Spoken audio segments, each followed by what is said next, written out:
সুপ্রিয় দর্শক, আসসালামু আলাইকুম। যে যেখান থেকে আমার ভিডিওটি দেখছেন, আর আপনি যদি আমার চ্যানেলে নতুন হয়ে থাকেন তাহলে অবশ্যই একটি সাবস্ক্রাইব করে যাবেন, কারণ আমার চ্যানেলে আপনি অনেক ইম্পর্ট্যান্ট ইনফরমেশন পেয়ে থাকবেন। তো আজকের টপিকস হচ্ছে যে দেশের বাইরে ইউরোপ থেকে অনেক ভাই ব্রাদার ভিডিও বানায়, যেমন সার্বিয়া থেকে, হাঙ্গরি, তারপরে ইতালি, তারপরে অনেক অনেক বিভিন্ন দেশ থেকে অনেক ইউটিউবাররা ভিডিও বানায়, আমাদেরকে ইনফরমেশন দেয় যাতে আমরা সুন্দরভাবে দেশের বাইরে পাড়ি জমাতে পারি এবং আমাদের দেশকে একটি উন্নত রাষ্ট্র হিসেবে গড়ে তুলতে পারি। তো আমরা বাংলাদেশ থেকে আজকে মূলত আমার ভিডিও বানানোর কারণ হচ্ছে যে আমরা বাংলাদেশে বসে যেই হ্যাসেলগুলো পোহাই সেই ব্যাপারগুলো আপনাদের কাছে তুলে ধরব। এখন বর্তমানে সার্বিয়ার ভিসা ইস্যুটা খুব ভালো, আমরা জেনে থাকছি। তো এই কারণে কিছু কিছু না, অনেক যুবক সেইখানে হুমড়ি খেয়ে পড়ছে। হুমড়ি খেয়ে পড়লেই হবে না, সেখানে অনেকেই প্রতারিত হচ্ছে।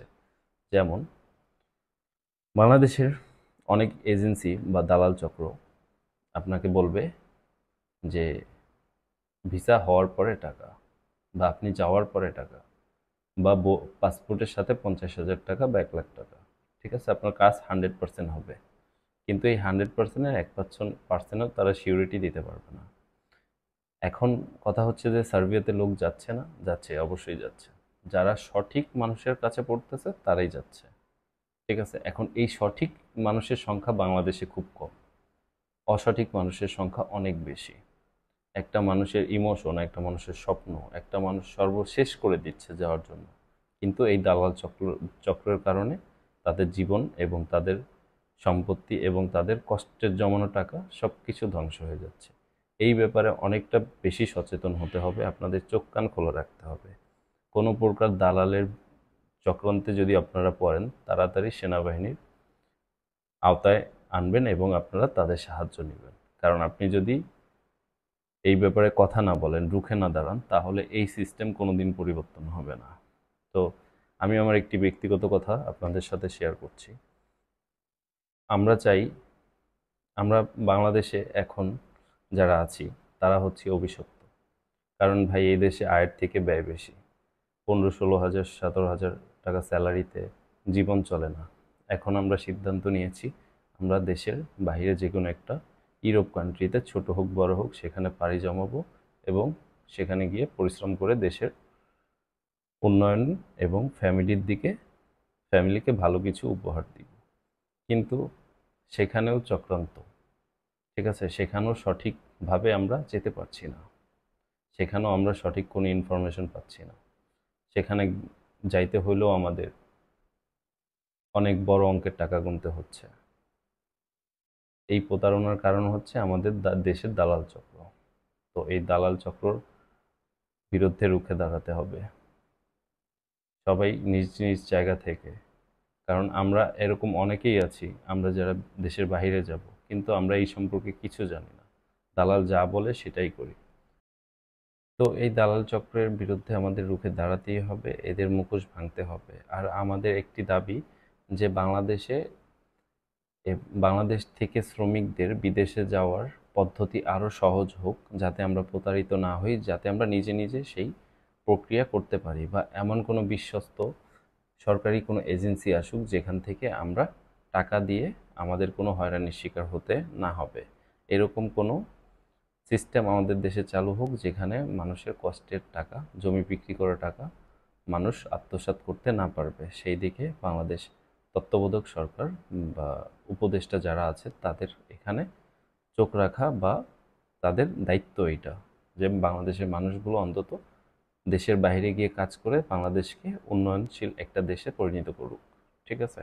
তো সবার কাছে এটা আশা করব, এবং আপনাদের মন্তব্য আপনারা কমেন্ট বক্সে কিন্তু অবশ্যই জানাবেন। তো আমি আমার ব্যক্তিগত একটা পার্সোনাল হিস্টোরি আপনাদেরকে বলি। আমার সার্বিয়ার জন্য আমি ফাইল জমা করেছিলাম, ঠিক আছে। তো তার সাথে আমার কথা হয়েছিল যে ভিসা হওয়ার পরে সম্পূর্ণ টাকা। তো দেখেন, এখানে একটা পয়েন্ট দেখেন। তো তার 2 মাস পরে একটা ওয়ার্ক পারমিট বের হয়। আমার মনে হচ্ছে যে ওই ওয়ার্ক পারমিটটা অরিজিনাল না ফেক, ঠিক আছে, ওটা আমি যাচাই বাছাই করছি। তো ওয়ার্ক পারমিট বের করা কিন্তু 2 মিনিটের কাজ, ঠিক আছে। বাংলাদেশে এমনও কাজ হয়েছে, ডুপ্লিকেট ভিসা দিয়ে আপনার এয়ারপোর্টে কন্ট্যাক্ট করে ফ্লাই করাই দিয়েছে, কিন্তু সার্বিয়া এয়ারপোর্টে গিয়ে ওই ব্যক্তি ধরা খেয়েছে, রিটার্ন আসছে। ঠিক আছে? তো বুঝতে পারছেন যে আমরা দুর্নীতির কোন চরম শিখরে চলে গেছি। তো এমত অবস্থায় তার সাথে আমার কথা হয় যে ভিসা হওয়ার পরে টাকা আমি বলে ওয়ার্ক পারমিট ভিসা, ঠিক আছে, সেখানে গিয়ে আমি কাজের সুযোগ পাবো, কনসেকশন। ঠিক আছে? তো তার সাথে আমার কন্ট্যাক্ট হয় 8 লাখ টাকা, যেখানে অন্য অন্য এজেন্সি 6, 6.5 এই কাজটা করে থাকে। তো আমার কথা হচ্ছে যে বিশ্বস্ত বা পরিচিত, এই জন্য আমি তাকে একটু এক্সট্রা দেই, কারণ আমার কথা হচ্ছে যে আমার যাওয়া দিয়ে কথা। ঠিক আছে? আমি যেতে পারবো, আমার আশা ছিল এটা। তো এক পর্যায়ে ওয়ার্ক পারমিট আসার পরে সে আমাকে ফোন দিয়ে বলে যে ভাই 50,000, 1 লাখ টাকা দিতে হবে। কি ব্যাপারে? ওই ভাই ওয়ার্ক পারমিট আসছে, এখন টাকা না দিলে তো অফিস আপনার কাজ করবে না। তো আমি বলছি যে ভাই আমি দেখি, ব্যাপারটা ভেবে দেখি। আপনি তো আমাকে বলছিলেন যে ভিসা হওয়ার পরে টাকা, আমি তো ওরকম কোনো প্রিপারেশন নেই নাই। ঠিক আছে? তো তারপরে বলছে যে দেখেন ভাই, অনেক এই সেই আমাকে বুঝাইছে, কিন্তু আমি একটু যাচাই বাছাই করতেছিলাম। তো সার্বিয়া হেল্পলাইন একটা গ্রুপ আছে আমার কাছে, আমি ওই গ্রুপে একটা পোস্ট করছিলাম আমার ওয়ার্ক পারমিট। তো পরবর্তীতে ওইখানে অনেকে কমেন্ট করে যে ভাই এই কোম্পানির ভিসা আমি, মানে ওয়ার্ক পারমিট আমিও পেয়েছি। তো আমি তাদের সাথে কন্ট্যাক্ট করি, তাদেরকে জিজ্ঞেস করি কি কি কন্ডিশন। তারপরে একটা কন্ডিশন আমার আনমিসিং হয়, সেটা হচ্ছে যে তাদেরকে স্টিকার ভিসা দেওয়ার কথা বলছে, আর আমাকে বলছে ই ভিসা দিবে। তো ইউরোপের কোনো দেশ থেকে এখনো ই ভিসার প্রচলন হয় নাই। সার্বিয়া দিবে, কিন্তু এখন পর্যন্ত সেটা কার্যক্রম হয় নাই। সব বিষয়ে আমি তথ্য নেওয়ার পরে ওনার সাথে আমার কোনো কিছুই ওরকমভাবে মিলতেছিল না। তো আমি আর ওনার সাথে টাকা পয়সা কোনো লেনদেন করি নাই। কিন্তু আমাদের দেশে এই যে যে চক্রটা, টাকা পয়সা লাগবে না, তারপরে পাসপোর্টটা নেওয়ার পরে একটা ওয়ার্ক পারমিট ফেক বের করে বলবে আপনার ওয়ার্ক পারমিট আসছে, 1 লাখ টাকা দেন। যে কোনো ব্যক্তি তখন টাকা 1 লাখ না হলেও 50,000 দিবে। এই যে 50,000 টাকা নিল, নেওয়ার পরে ধানাই বানাই করবে, ধানাই বানাই করে 2 মাস, 4 মাস, 6 মাস পরে বলবে যে ভাই আপনার এটা করতে হবে, ভিসার জন্য আবেদন করতে হবে, আরো 50,000 টাকা দেন। দিতে বাধ্য। যারা না বুঝেন আর যারা না জানে, আর যারা বিদেশে যাবে ম্যাক্সিমামই জানে না, বোঝে না, বা যাচাই বাছাইও করতে চায় না আমাদের দেশে, আমাদের বাংলাদেশ। তাই মানুষ বেশি প্রতারিত হয়। আর আমাদের দেশের মানুষ প্রতারণায় এত এক্সপার্ট, ভিসাটা পর্যন্ত ফেক বানাইতে পারে, সেই ভিসা দিয়ে ফ্লাই পর্যন্ত করাই দিতে পারে। এয়ারপোর্টে কন্ট্যাক্ট করে ফেক ভিসা দিয়ে আপনার ফ্লাই পর্যন্ত করাই দিবে, আপনার কাছ থেকে সব পেমেন্ট নিয়ে নিবে।